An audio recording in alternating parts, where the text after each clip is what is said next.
খ্রিস্টপূর্ব 1160 অব্দে ব্যাবেল নামক দেশের দক্ষিণে ফাদ্দান আরাম নামক এক শহর ছিল।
হে মহান ইস্তার, হে সকল প্রভুর মাতা, হে আমাদের দয়ালু প্রভু, আমাদের জন্মদানকারী মঙ্গলদাতা প্রভু, এই অবুঝ শিশুটিকে আরোগ্য দান করুন আর তার মা জননীকে আনন্দিত করুন।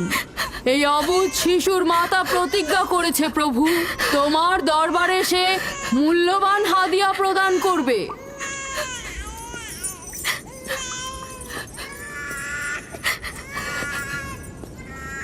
আমি মহান ইস্তারের কাছে প্রার্থনা করেছি যেন তিনি তোমার সন্তানকে জীবিত রাখেন। তুমি এখন তোমার সন্তানকে নিয়ে যেতে পারো। তুমি তোমার সন্তানকে ঠিক সেভাবে মানুষ করবে যেন সে বড় হয়ে নিজেকে ইস্তারের সেবায় বিলিয়ে দিতে পারে। আপনিও মহান ইস্তারের কাছে আমি অনেক কৃতজ্ঞ। মহান ইস্তারের ওপর রহমত বর্ষিত হোক। আপনার ওই ইস্তারের মেহেরবানিতে আমার মৃত সন্তান জীবিত অবস্থায় ফিরে এসেছে। ইস্তার মহান, তার ওপর রহমত বর্ষিত হোক। ইস্তার মহান, তার ওপর রহমত বর্ষিত হোক। মহান ইস্তার, তার ওপর রহমত বর্ষিত হোক। ইস্তার মহান, ইস্তার মহান, তার ওপর রহমত বর্ষিত। এই বাচ্চাটির মতো আমাদের সন্তানও নিশ্চয়ই সেরে উঠবে, তাই না? ইস্তার খোদা দয়ালু ও শক্তিশালী, তিনি নিশ্চয়ই আমাদের বাচ্চাকে সাফা দেবেন। হ্যাঁ, আমারও তাই মনে হয়। চলো যাই। তোমাদের এ কি হলো? তোমরা তো নিজেরাই ফেরেশতার সেজদা পেয়েছো, আর এখন কিনা নিজেরাই নিজেদের সেজদা করছো। এই পৃথিবীর সৃষ্টির সকল কিছুই ইনসানকে তাসলিম করে, আর তোমরা কিনা প্রাণহীন নির্জীব পাথরকে তাসলিম করছো। এই শোনো, খবরদার বলছি, তুমি এসব বেহুদা কথাবার্তা বলে আমাদের খোদাকে অপমানিত করবে না। আমি এই কথাগুলো নিজে থেকে বলছি না, আমি খোদা কর্তৃক প্রেরিত কথাগুলো এই কিতাব থেকে বলছি। এটি হচ্ছে আসমানি সহি কিতাব, যা আমার দাদা ইব্রাহিম নবীর উপর নাজিল হয়েছিল। আমি তার দিনের অনুসারী এবং এই কিতাবের প্রচলন ও দাওয়াত প্রদানকারী। নিজে থেকে কিছু বলছি না। ওই আসমানি কিতাবে কি লেখা আছে আমাদের খোদাদেরকে অপমানিত করতে হবে? আমি অপমান করছি না, শুধু প্রশ্ন করছি। যদি জেনে থাকো তাহলে উত্তর দাও, আর যদি না জেনে থাকো তাহলে স্বীকার করো। তোমাদের জিজ্ঞাসা করছি, ওই মন্দিরে রাখা ইস্তারের মূর্তিগুলো কি তোমাদের প্রভু, নাকি তোমাদের তৈরি বস্তু? ইস্তার তোমাদের উপর প্রভাব বিস্তার করে নাকি তোমরা ইস্তারের উপর? ইস্তার তোমাদেরকে শাসন করে নাকি তোমরা ইস্তারকে? পাথরের তৈরি ইস্তার যদি দুর্বল ও অক্ষম হয়ে থাকে, তবে কি করে আমাদের বাচ্চাদেরকে সাফা দেয়? সত্যি কথা, আমরাও দেখেছি। হ্যাঁ, তার হাকিকাত আছে। ইস্তার তার সন্তানকে সাফা দিয়েছে, আমি দেখেছি। ওই প্রজ্ঞাবান যিনি তোমাদের আহাজারি শুনেছেন, তিনি তোমাদেরকে সাফা প্রদান করেছেন, না ইস্তার। যদিও তোমরা খোদা ছাড়া প্রার্থনা করেছ আর তিনি ছাড়া তোমরা সাহায্য চেয়েছ, কিন্তু তিনি সকল কিছু সম্বন্ধে অবগত আছেন, তাই তোমাদের আহাজারিতে তার রহমত বর্ষিত হয়েছে, তোমাদেরকে সে সাহায্য করেছেন। সাধারণ দৃষ্টিতে তোমরা ইস্তারকে দেখেছ, অন্তর্দৃষ্টিতে দেখনি, তাই মূল সাফা প্রদানকারীকে চিনতে পারোনি। ইয়াকুবের কথার মূল অর্থটা আমি এখন বুঝতে পারছি। সে চাইছে যে আমরা আমাদের খোদাদেরকে বাদ দিয়ে তার খোদার ইবাদত করি। আমরা আমাদের খোদার অনেক কল্যাণকর কাজ দেখেছি, তোমার খোদার কি দেখছি? আমি তোমাদেরকে সকলের চাইতে ঊর্ধ্বে অবস্থিত খোদার দিকে আহ্বান করছি। তিনি সৃষ্টির সকল কিছুর চাইতে ঊর্ধ্বে। তাই নাকি? কি করে বুঝবো তোমার খোদা অন্যান্য সকল খোদার চাইতে ঊর্ধ্বে? তুমি আর তোমার খোদা ও ইস্তারের মন্দিরের ধর্মযাজকের মতো স্বর্ণরৌপ্য লুটে নিতে চাইছো না, তা কি করে বিশ্বাস করব? আমার বাস্তব অবস্থা হচ্ছে আমি গভর্নর লাবানের নিয়োজিত রাখাল। আমার কোনো কিছুই নেই, আর কোনো কিছুর জন্য আমি কারো কাছে প্রতিদানও চাইনি। তোমরা কি আমাকে আমার কাজ অন্বেষণ আর রাখালি করা ছাড়া আর কিছু করতে দেখেছো? দেখেনি জন্য কি এখন আমাদের দেখতে হবে? তুমি হয়তো সুযোগের অভাবে ভালো আছো, নয়তো তুমিও কোনো অংশে কম যেতে না। তোমরা সবাই একই রকম। ধর্মকে তোমরা মুখোশ বানিয়ে নিজেদের আখের গুছিয়ে নাও, সহজ সরল মানুষদের ঠকিয়ে তাদের সম্পদের রাজা হও। তোমার কষ্ট বুঝতে পারছি। তোমার সন্তান মৃত্যুর কোলে ঢলে পড়েছে, অথচ কেউ তাকে সাহায্য করতে এগিয়ে আসেনি। না ইস্তার জাদুকর, না ওই মন্দিরের খোদা ইস্তার। তাই সকল খোদাকে দোষারোপ করার অধিকার হয়তো তোমার আছে। মন্দিরের অক্ষম ইস্তারের সঙ্গে আমার কোনো কাজ নেই। আমার কথা তোমার না দেখা প্রভুর সঙ্গে। আমরা অনেক ধৈর্য ধরেছি আর অনেক কষ্টও করেছি। এখন আর কোনো নতুন খোদাদের ধৈর্য ধরার মতো অবস্থা আমাদের নেই। আমাদের ধর্মযাজক আসছে, ফারাজ তার কথার শাস্তি পাবে। পালাও ফারিস, তুমি পালাও। ওইদিকে পালিয়েছে। ওইদিকে যাও, ওকে বন্দি করে নিয়ে এসো। দেখো যেন পালিয়ে না যায়। ওকে ছেড়ে দিন, যে ওকে করে মাফ হোক ওকে দিন। ধরে নিয়ে ফিরবে। ওকে ছেড়ে দিন, ওকে মাফ করে দিন।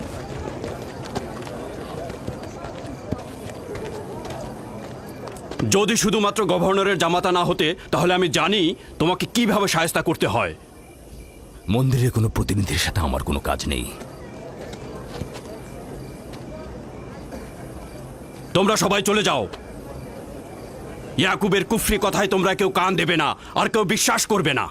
তোমরা কি কেউ দেখছো না? হ্যাঁ, এই ইয়াকুব তার কুফরি কথাবার্তার কারণে ফাদ্দানে দুর্ভিক্ষ নিয়ে আসছে। আমাদের ধর্মযাজক ঠিক কথাটাই বলেছেন। ইস্তারের অভিশাপে বালা মুসিবত আসার পূর্বেই চলো চলো আমরা এখান থেকে চলে যাই।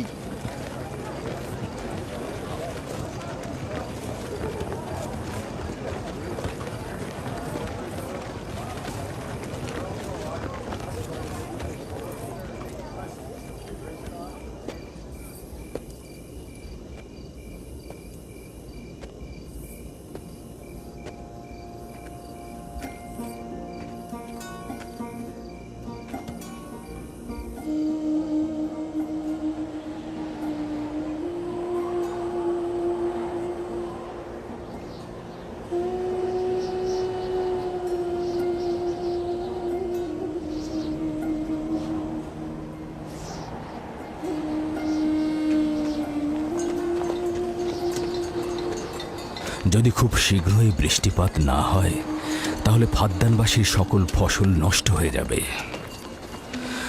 আশা করছি মহান খোদা অতি দ্রুতই বৃষ্টিপাত প্রদান করবেন। ওখানে কি হচ্ছে বাবা?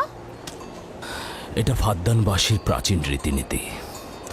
এখানে ইস্তার নিয়ে কেউ কটু কথা বললে তাকে আগুনে নিক্ষেপ করে হত্যা করা হয়। বিচার করা হয় না সে সত্য বলেছে কিনা। ছেড়ে দাও, ছেড়ে দাও আমাকে বলছি। ছেড়ে দাও, আমাকে ছাড়ো বলছি। হে মহান ছেড়ে দাও। ধর্মগুরু, ওকে মাফ করে দাও, আমাদের উপর রহম করো। আমাকে ছাড়ো, ছাড়ো। আমার কি দোষ? আমি তো কিছু করি নাই। আমি কি বলেছি তোমাদের? আমাকে আমাকে এভাবে বেঁধে নিয়ে যাচ্ছ? আমাকে ছাড়ো। শোনো, তুমি এখানে ভেড়ার পালগুলো দেখে রাখো, আমি একটু আসছি। ছাড়ো, ছাড়ো, ছাড়ো আমাকে। এই, ছেড়ে দাও, ছেড়ে দাও, ছেড়ে দাও। এই, তোমরা তোমরা নির্মমতা করছো। তোমরা আমার উপর নির্মমতা করছো। আমাদের রহম করো। ছেড়ে দাও, ছেড়ে দাও। এই, আমার কি দোষ? আমার কি দোষ? আমাকে ছাড়ো, ছেড়ে দাও। এই, তোমরা আমার উপর অবিচার করছো। ওই যে দেখো, ইয়াকুব কি রাখাল, করছো? গভর্নর লাবানের জামাতা। এটা ঠিক করছো না। আমাদের উপর দয়া করুন, আমাদের উপর রহম করুন। কাফের শাস্তি একটাই। ফাদ্দানবাসী, তোমরা যে এগিয়ে রাখো, তোমরা অবশ্যই শাস্তি পাওয়া উচিত। একদম ঠিক না, আমার উপর অবিচার হচ্ছে। আমি কিন্তু আমাকে এভাবে অমানবিক ভাবে পোড়ানো হচ্ছে। এটা তোমরা সহ্য করো না, তোমরা জেগে ওঠো। আমাকে বাঁচাও, বাঁচাও ফাদ্দানবাসী, আমাকে বাঁচাও ফাদ্দানবাসী। আমি বলছি আমি কোনো অন্যায় করিনি। অভিযুক্ত ফারাজ ইস্তারের শত্রু ও পাথর দিয়ে ইস্তারকে আক্রমণ করতে চেয়েছে এবং আমাদের খোদাকে অসমর্থ ও নালায়েক বলে আখ্যায়িত করেছে। ফদ্দান শহরের প্রাচীন রীতিনীতি অনুযায়ী যে আমাদের খোদা ইস্তারকে অবমাননা করবে তাকে অবশ্যই আগুনে নিক্ষেপ করে হত্যা করা হবে। ফাদ্দানবাসী, তোমরা কি এরকম চুপ করে পাথরের মতো আমাকে দেখে যাবে? তোমরা কি কিছুই বলবে না? আমাকে এরকম অমানবিক ভাবে অত্যাচার করে পোড়াতে যাচ্ছে এই লোকজন। তোমরা কি কিছু বেচারা ফারাজ। তোমরা কি নিশ্চুপ হয়ে সারা জীবন দেখে যাবে? ফাদ্দানবাসী, রক্ষা করো আমাকে, কেউ তো এগো। একদিন আমার মতো তোমাদের কেউ এভাবে পুড়িয়ে ফেলবে ওরা। তোমরা চুপ করে থেকো না। তোমরা এভাবে আমাকে মেরো না, আমার প্রাণ ভিক্ষা দাও, আমাকে এভাবে মেরো না। বেহুদা কান্নাকাটি করো না, হয়তো রক্তের মূল্য পরিশোধ করো, নয়তো আগুনে পুড়বার জন্য প্রস্তুত হও। আগুনে ফেলো না, এভাবে পুড়িয়ে মেরো না, আমাকে প্রাণ ভিক্ষা দাও, ওকে ছেড়ে দাও। হে ফাদ্দানের জনগণ, আমাকে মেরো না। আমাদের রহম আমি একটা কথা জানতে চাই, তার রক্তের মূল্য কত? মূল্য কি তুমি পরিশোধ করবে? না, ও নিজেই তো ইস্তারের শত্রু।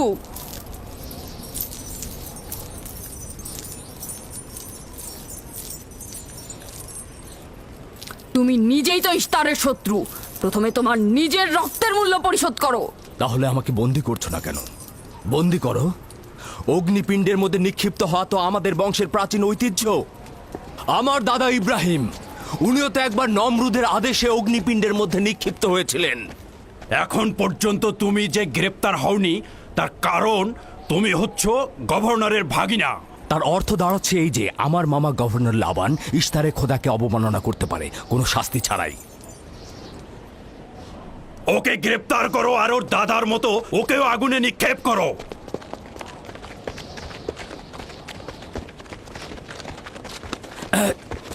ছেড়ে দাও, আমার প্রশ্নের উত্তর দাও, ছেড়ে দাও আমাকে।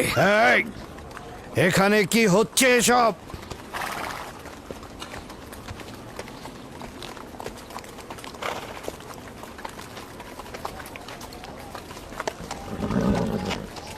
ওকে ছেড়ে দাও আর অভিযুক্তকারীকেও মুক্ত করো।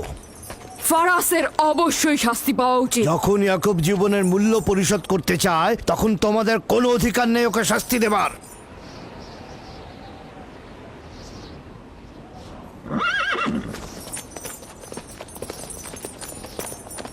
তাকে মুক্ত করে দিন।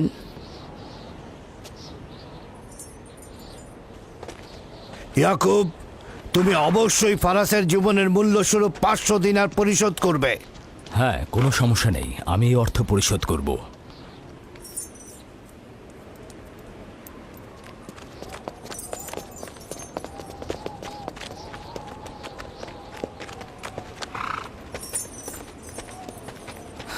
খোদা তাআলা আমার দয়ালু মামাকে হেফাজত করুক।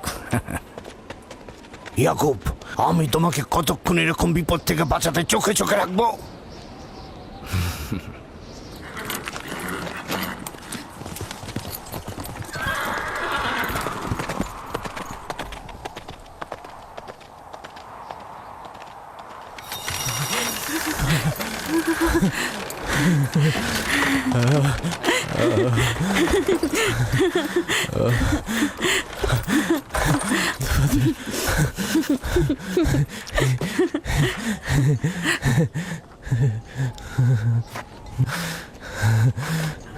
আপনি মহান, আমরা কৃতজ্ঞ, আমরা আমি অনেক আপনি খুব কৃতজ্ঞ কৃতজ্ঞ। আপনার কাছে।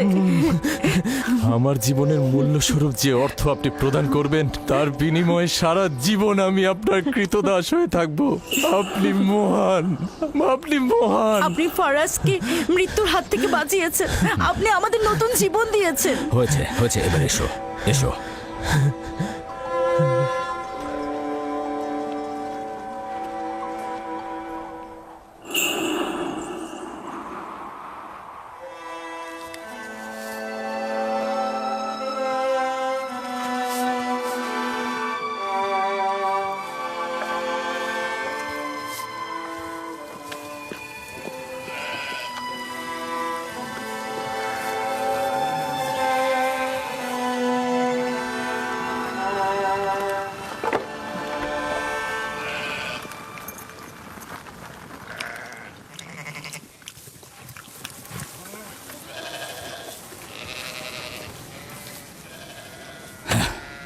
লোকটি আসলেই খুব ভালো, আসার পর থেকে শুধু কাজই করে যাচ্ছে।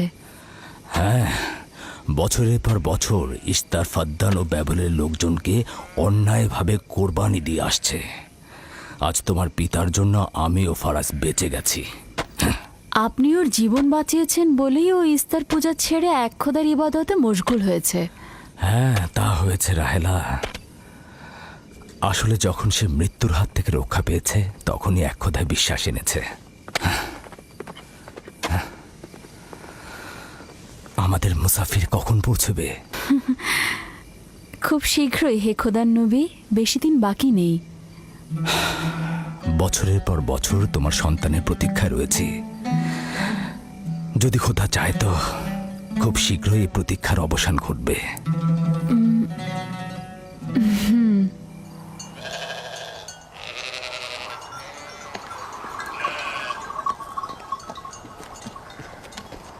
ইস্তেকদার, তোমার ও তোমার পরিবারকে সালাম।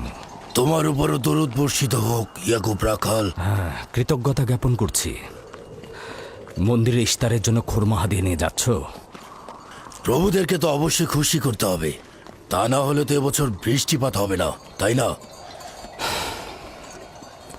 আমার কিন্তু মনে হয় মন্দিরের ইস্তারে চাইতে তোমাদের বেশি দরকার ওই খোরমা। তোমার কাজ হচ্ছে আমাদের খোদাকে অপমানিত করে আমাদেরকে রাগান্বিত করা, তাই তো?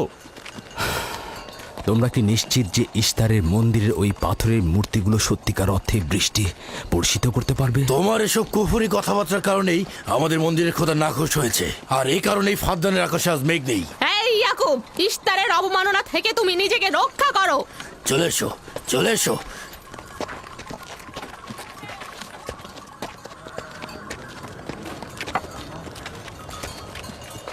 এটা তোমাদের কেমন বিবেচনা? তোমরা শক্তিশালী ও দয়ালু এক খোদাকে রেখে নির্জীব পাথরের উপাসনা করছো। কেন তোমরা বিষাদগ্রস্ত জমিনে নিজেদের আত্মাকে এক খোদার ইমানের নূরে আলোকিত করছো না?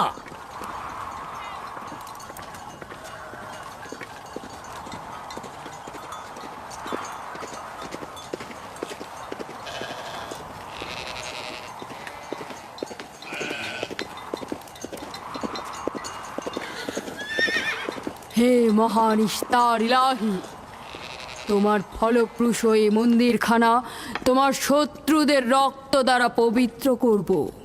শুষ্ক মৌসুমকে এই অঞ্চল থেকে দূর করে দাও, তোমার রহমতের বৃষ্টি বর্ষণ করো। হে মহান ইস্তার ইলাহি, তোমার এই ফলপ্রসূ মন্দিরকে তোমার শত্রুদের রক্ত দ্বারা পবিত্র করব। হে মহান ইস্তার ইলাহি, এই অঞ্চলের শুষ্ক মৌসুমকে তুমি দূর করে দাও, তোমার রহমতের বৃষ্টি বর্ষণ করো। হে মহান ইস্তার ইলাহি, আমাদের খোদাকে তোমার অবজ্ঞা করেছে। রহমতের বৃষ্টি বর্ষণ করো। হে ইস্তেকদারের সাথে মন্দিরে ঢোকার সময় কথা বলেছে, তোমার আমিও দূর রহমতের থেকে দেখেছি। বৃষ্টি বর্ষণ করো। হে মহান ইস্তার ইলাহি, তোমার ইয়াকুব হাত গুটিয়ে বসে থাকবে না। ধ্বংস করো, তোমার দুশমনদের ধ্বংস করো, আর ফারদানের জনগণের উপর রহমতের বৃষ্টি বর্ষণ করো।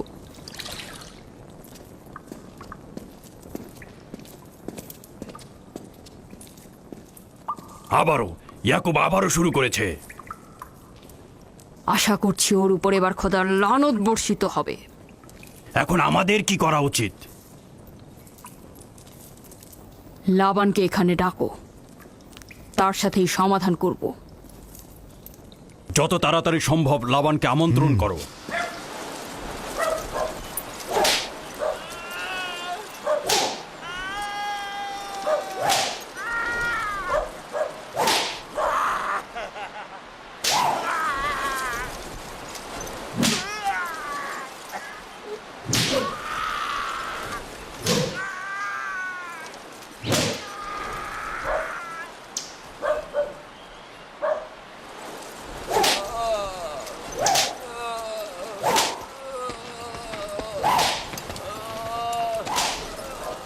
জনাবে আলী, ইস্তার মন্দিরের মহান ধর্মগুরু আপনাকে সাক্ষাতের জন্য আমন্ত্রণ জানিয়েছেন। গুরুত্বপূর্ণ কিছু? হ্যাঁ জনাবে আলী। এই, এবার বন্ধ করো।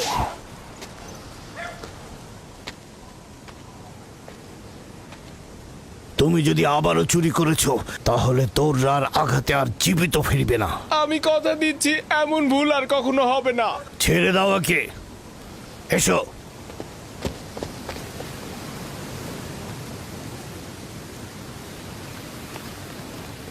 প্রকৃতপক্ষে বিষয়টা আসলে আপনার জামাতা ইয়াকুবকে নিয়ে। ইয়াকুবের আমলনামা তার নিজের সঙ্গে সম্পৃক্ত। আমি উত্তরদাতা নই। না ঠিক আছে, কিন্তু ইয়াকুব তো ইস্তারকে অবজ্ঞা করে। এটা ধর্মগুরুদের কর্তব্য তার প্রশ্নের উত্তর দেওয়া। আর যদি উত্তর দিতে সক্ষম না হও তাহলে কেন আমার শরণাপন্ন হও?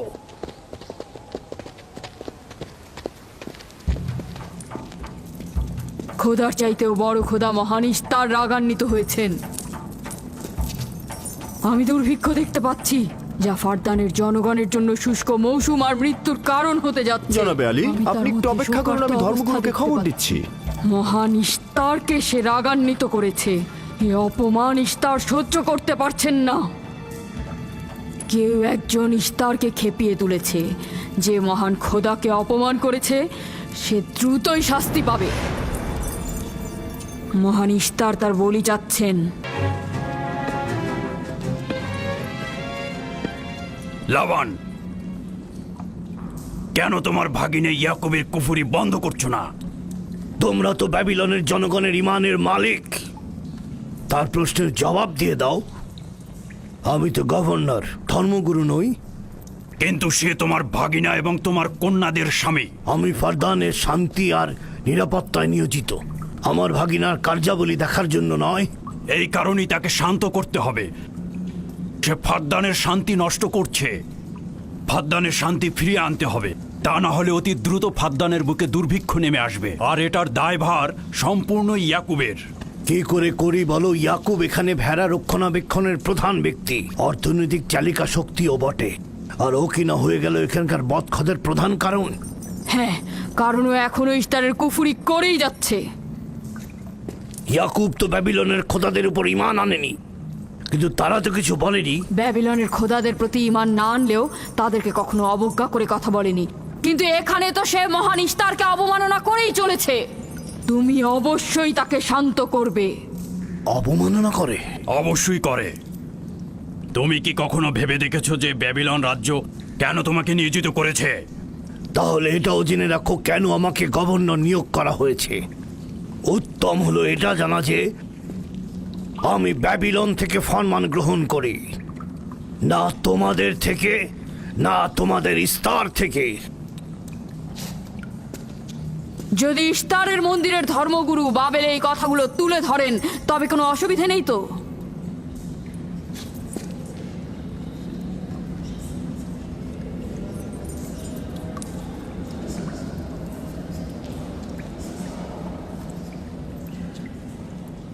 ঠিক আছে, আমি ইয়াকুবের সঙ্গে কথা বলছি। ইয়াকুবকে বলে দেবেন, আর কখনো যদি আমার পরিবারের সাথে ইস্তার নিয়ে কোনো কটু কথা বলে তাহলে তাকে আগুনে নিক্ষেপ করা হবে।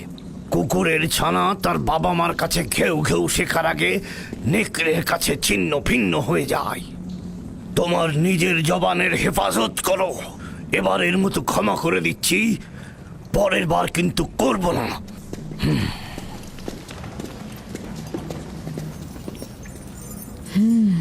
সবাই শুনে রাখো, যদি দুর্ভিক্ষের কারণে আমার ফসল নষ্ট হয় তবে ইয়াকুব আর তার পরিবারের কাউকে আমি জ্যান্ত রাখবো না। দেখা যাক না, একবারই তো কোনো কথা বলে লাভ নেই।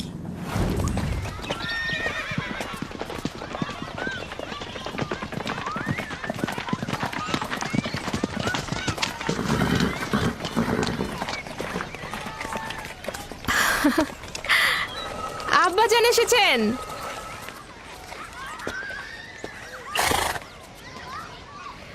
আসসালামু আলাইকুম আব্বাজান, এবার অনেকদিন পর এলেন। সালাম আব্বাজান। কি সৌভাগ্য আমাদের, ফাদ্দান আরামের মহৎ ব্যক্তি দেশের গভর্নর তাহলে সময় পেলেন মেয়েদের দেখতে আসার। এই ইয়াকুবটাকে নিয়ে আর পারি না। কি হয়েছে আব্বাজান? আবারও কি ইস্তার মন্দিরের ধর্মগুরুরা অভিযোগ করেছেন? তার মানে ফারদানের এইসব দাঙ্গা হাঙ্গামা ধর্মগুরুদের ষড়যন্ত্র। ইয়াকুব এগুলোর সঙ্গে জড়িত নয়, তাই তো? আব্বাজান, আপনি খুব ভালো করেই জানেন ইয়াকুব রেসালাত আর নিজের কাজ ছাড়া অন্য কিছুই করে না। কয়েক হাজার বছরের প্রচলিত ইস্তার মন্দিরের সঙ্গে তার কি কাজ? যদি সে এটাই চায় যে সে তার পিতামহের দিন প্রচার করবে, তাহলে সে আমাদের পরিবারের সঙ্গে করুক। কিন্তু মানুষের বিশ্বাসকে কেন অবমাননা করছে? আমার মনে হয় আব্বা আপনি ভুল করছেন। সে অবমাননা করছে না, সত্য প্রচার করছে। আব্বাজান, কিছু মনে করবেন না। ইয়াকুব আসলে এক খোদার প্রতিনিধি হয়ে তার নিয়মকানুন সম্পর্কে জনগণকে সচেতন করে তুলছেন, যেটা তার কর্তব্য বলে মনে করছেন। যেরকম আপনার কর্তব্য ফাদ্দানের জনগণের নিরাপত্তা প্রদান করা। তোমরা তার মতো কঠোর ও বেপরোয়া হয়েছ। আমি যদি চাই দায়িত্ব পালন করতে, তাহলে তোমরা মরুভূমিতে ভবঘুরে হয়ে ঘুরবে।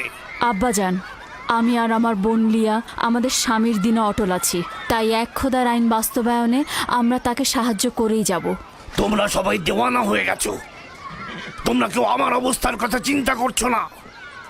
তোমরা কি জানো, ব্যাবিলনের ধর্মগুরু যদি জানতে পারে আমার ভাগিনা ইস্তারের বিরুদ্ধে অপপ্রচার চালাচ্ছে, তাহলে আমার কি অবস্থা হবে ভাবো।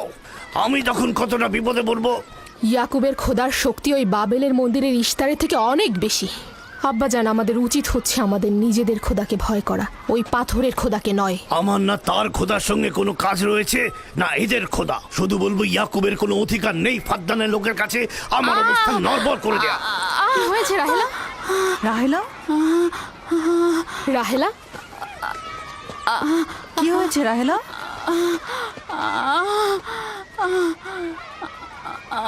রাহেলা, রাহেলা, কি হলো তোমার? এমন করছো কেন? আলহামদুলিল্লাহ, মনে হয় সময় হয়ে গেছে। যাও, ধাত্রীকে খবর পাঠাও। আচ্ছা আচ্ছা, যাও, চলো আমরা সবাই মিলে ওকে ঘরে নিয়ে যাই। হ্যাঁ চলো চলো। চলো ঘরে নিয়ে এই যে, যাই ওকে। আস্তে আস্তে পলাশ, বলুন জনাব। যাও তুমি মরুভূমিতে যাও, ইয়াকুবকে বলো এখনই যেন চলে আসে। খুবই দ্রুত যাও। জি আচ্ছা। আমার ঘোড়াটা নিয়ে যাও।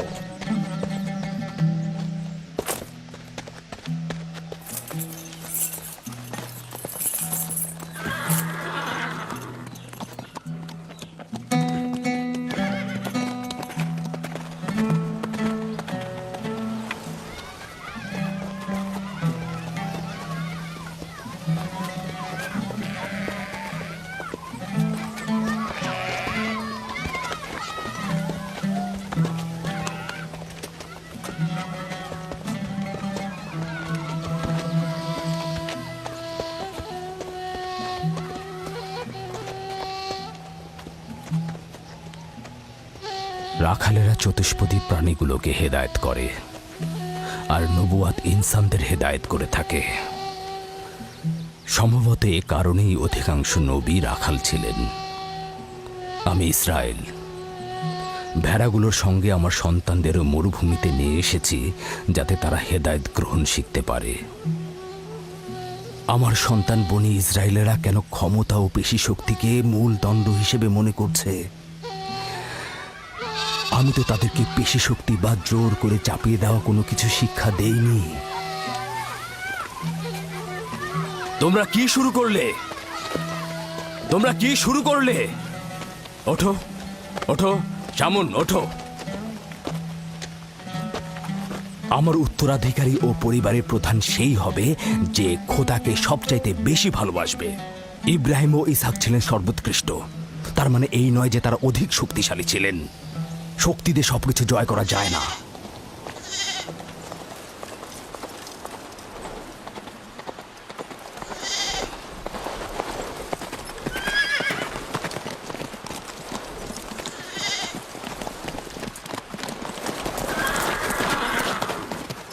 কি হয়েছে ফারাজ?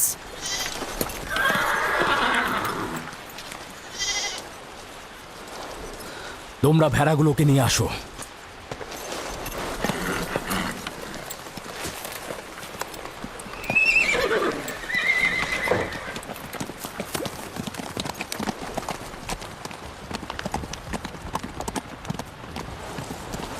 কিছু কি হয়েছে? আব্বাজান কোথায় গেলেন? কিছুই না, ভেড়াগুলোকে একত্রিত করো, আমরা ফিরে যাব।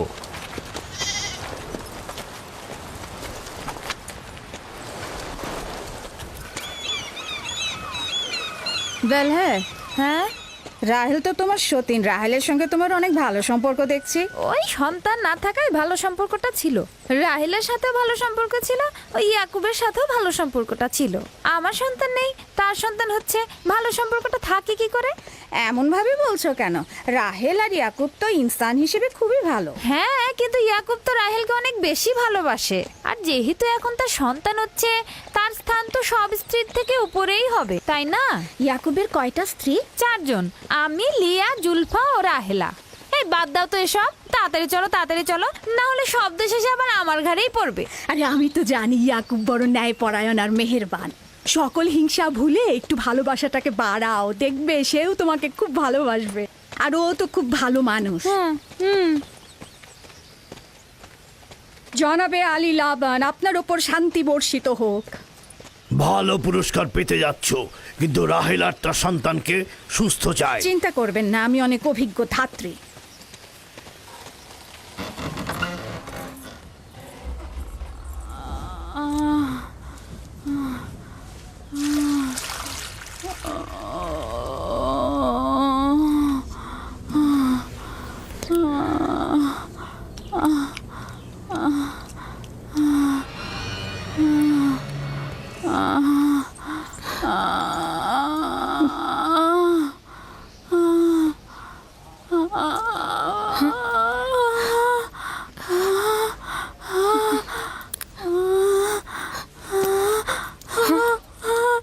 চিন্তা করো না, সব ঠিক হয়ে যাবে, খোদা মহান।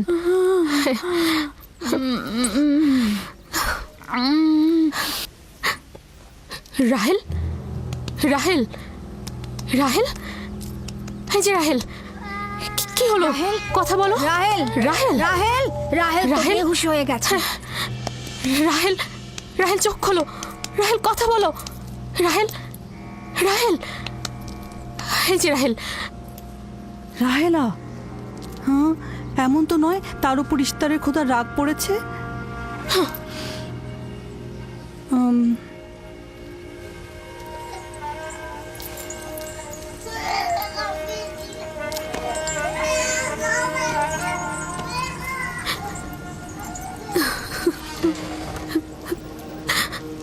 ওকে রাখো।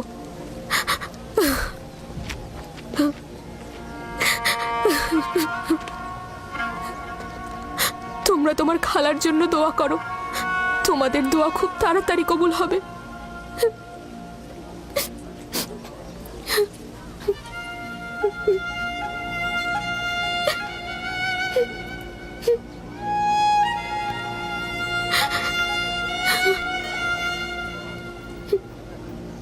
তোমরা কাজ করছো না কেন?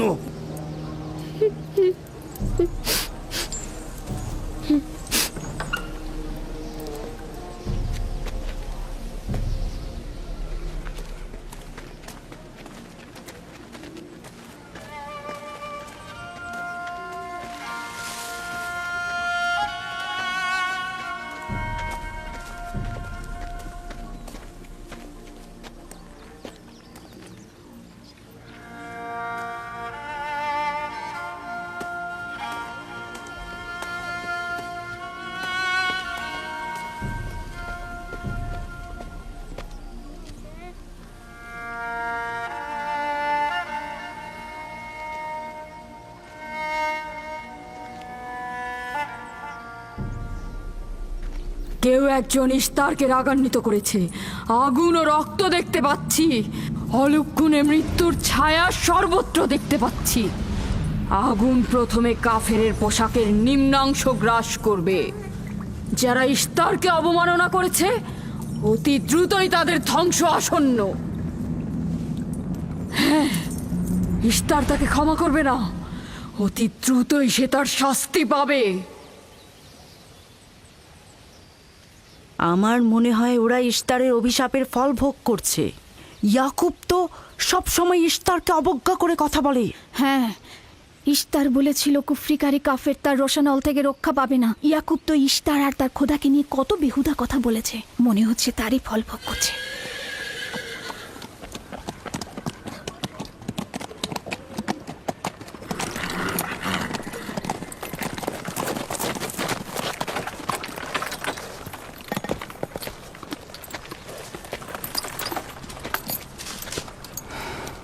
রাহেলের অবস্থা কেমন? আমি কিছু বলতে পারছি না।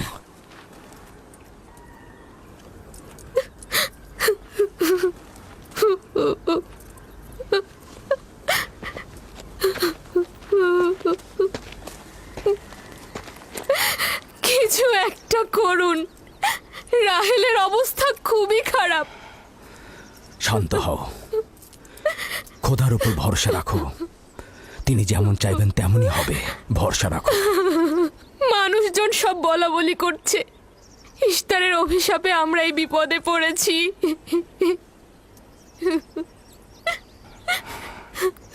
খুব ভালো, এবার দেখা যাক রাহেল ও তার সন্তানের খোদা সবচাইতে বেশি শক্তিশালী নাকি ওই ইশতারের খোদা। খোদা রহম করো। তোমরা রাহেলের দিকে লক্ষ্য রেখো, আমি একটু আসছি। কোথায় যাচ্ছেন? আমাদের এই অবস্থায় ফেলে যাবেন না। শান্ত থাকো, আমার একাকিত্বের প্রয়োজন। তুমি খোদার সঙ্গে যা করার করো, আমি হাত পা গুটিয়ে বসে থাকতে পারবো না। আমি অবশ্যই হেকিমি চিকিৎসার ব্যবস্থা করব। আমি চিকিৎসকের নিকটে যাচ্ছি, প্রকৃত চিকিৎসক।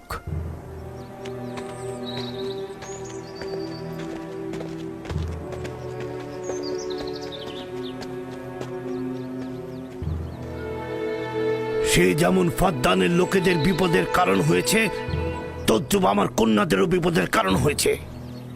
জানি না ওর সঙ্গে কি করব।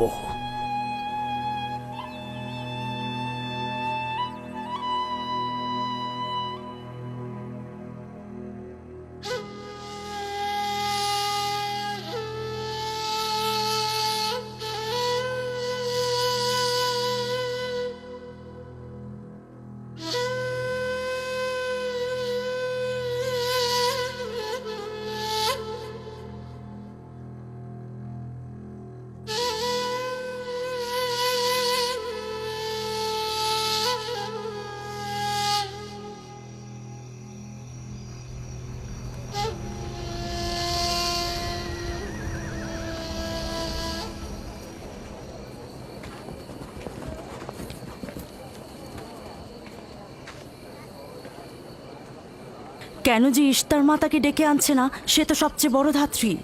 হ্যাঁ, তারা বলছি। জনাব লাবান, ইশতারের কাছে লোক পাঠান। ধাত্রী হিসেবে সে কিন্তু সবচাইতে ভালো।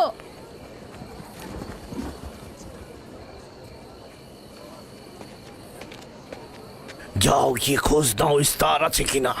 যা চাই তাই দেবো। বলবে লাবান বলেছে যদি তার কন্যাকে নাজাত দাও, ইয়াকুবকে ফাদ্দান থেকে বার করে দেবো আর তার পাপ থেকে ইস্তার মন্দিরকে রক্ষা করব। যাও।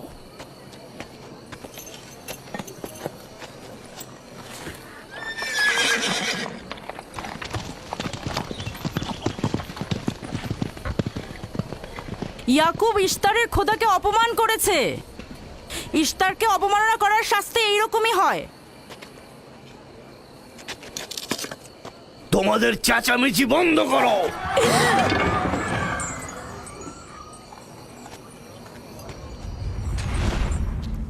ইয়াকুবকে বলো কেন সে তার খোদার কাছে সাহায্য চাচ্ছে না। আমি যদি তার জায়গায় থাকতাম তবে অবশ্যই এ সময় আমার খোদাকে ভুলে যেতাম না। আমাকে পাঠিয়েছেন জনাব লাবান। তিনি কথা দিয়েছেন তার কন্যাকে যদি নাজাত দিতে পারেন, ইয়াকুবকে ফাদ্দান থেকে বের করে দেওয়া হবে। আমার দৃষ্টিতে এটা সর্বোত্তম সময় ফাদ্দানবাসীকে মহান ইশতারের কুদরত সম্পর্কে জানিয়ে দেবার এবং তার শক্তিমত্তা সম্পর্কে বুঝিয়ে দেবার এটাই উৎকৃষ্ট সময়। যদি রাহেলাকে বাঁচাতে পারো তাহলে তোমাদের উপর ফাদ্দানবাসীর ঈমান বৃদ্ধি পাবে। এখানে স্বর্ণরৌপ্যের ভাণ্ডার হবে। রাহেলের মৃত্যুও একই পরিণাম নিয়ে আসবে। বাদ দাও, মরে যাক। খুব ভালো, যাও এই কথাই গিয়ে বলো। রাহেলের মৃত্যু ইশতারের অভিশাপের ফল। একক খোদার ইবাদত করা এবং ইশতারকে দেখেও না দেখার ভান করার এমনটাই ফল। যদি এমনটা হতো, রাহেল ও তার সন্তানের মৃত্যুর পর আকাশ থেকে বৃষ্টি বর্ষিত হচ্ছে,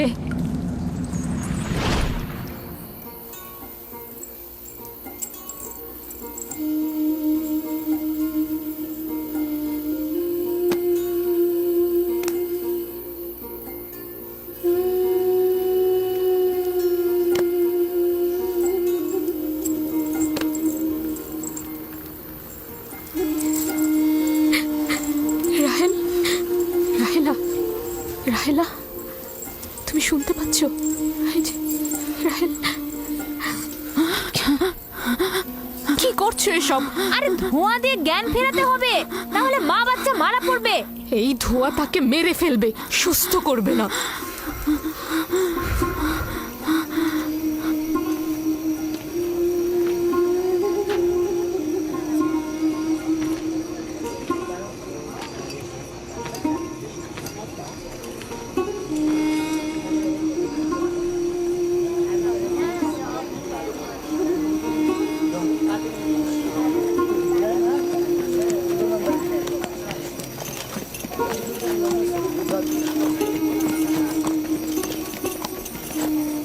ইশতার মাতে আসছেন।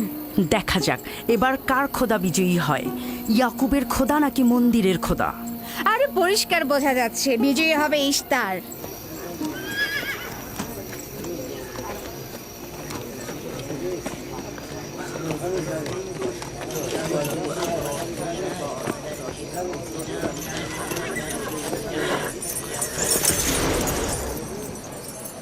লাবান, আমার কথায় কষ্ট পেয়েছো তাই না? আর ইয়াকুব যে বলল তার খোদা সর্বশক্তিমান, অধিক দয়ালু, তবে তার খোদা কেন এসে তাকে সাহায্য করছে না? রাহেলের জীবন এখন তোমার হাতে, তুমি তাকে সাহায্য করো। আমি কখনোই ভাবিনি যে ইয়াকুব এত দ্রুতই মহান ইশতারের শরণাপন্ন হবে। কত অবাক করা বেহুদা ও কাল্পনিক মিথ্যা আর বাতিল চিন্তার মধ্যে মগ্ন আছো। এই বাতিল চিন্তার সত্যতা একটু পরেই তুমি উপলব্ধি করবে, যখন তোমার স্ত্রী সন্তান মৃত্যুর মুখে পতিত হবে। জীবন ও মৃত্যু সম্পূর্ণ খোদার হাতে, না ইশতারের পাথরের মূর্তির হাতে। আমি ইস্তারকে এখানে আসতে বলেছি। রাহেলের অবস্থা খুবই খারাপ। রাহেলের নিজের খোদা ব্যতীত আর কারো খোদার প্রয়োজন নেই। তুমি বের হয়ে যাও, বের হও। ইয়াকুব, আমি এখানে দাঁড়িয়ে আছি। দাঁড়িয়ে আছো কেন? বের হয়ে যাও। তোমার স্ত্রী সন্তান ধ্বংস হবে। মহান ইশতারের ক্রোধে তোমাদের ধ্বংস অনিবার্য। আমার সহধর্মিনী তোমার দয়ায় আসেনি যে তোমার বদ দয়ায় ধ্বংস হয়ে যাবে। তুমি বের হয়ে যাও। ফারদানের জনগণ, এই লোক নিজের জন্য কোনো রহম নিয়ে আসেনি এবং সে তোমাদেরও কোনো রহম দিতে পারবে না। সে তোমাদের জন্য যেমন দুর্ভিক্ষ নিয়ে আসছে, তেমনি তার স্ত্রী পুত্রের জন্য মৃত্যু ডেকে নিয়ে আসছে। অতি দ্রুতই তোমরা ইশতারের কুদরত দেখতে পাবে। তোমার কারণে আমার কন্যার জীবন যদি বিপন্ন হয়,